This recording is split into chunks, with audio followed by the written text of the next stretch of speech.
কেমন আছো বন্ধুরা? আশা করি সবাই ভালো আছো।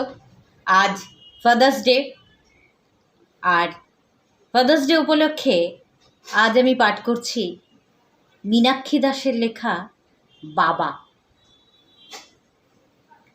বাবার হাতের আঙুল ধরে প্রথম জলে নামা, কোমর জলে ডুবিয়েছিলাম আমার রঙিন জামা। দৃষ্টি ছিল দূরের দিকে, দিগন্তটার পানে। জল কতটা গভীর ছিল সে তো বাবা জানে।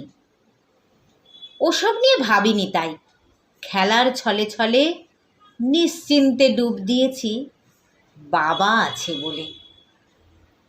অনেক খেলাই খেলেছিলাম ঢেউয়ের সাথে সাথে, একখানা হাত ধরা ছিল বাবার শক্ত হাতে।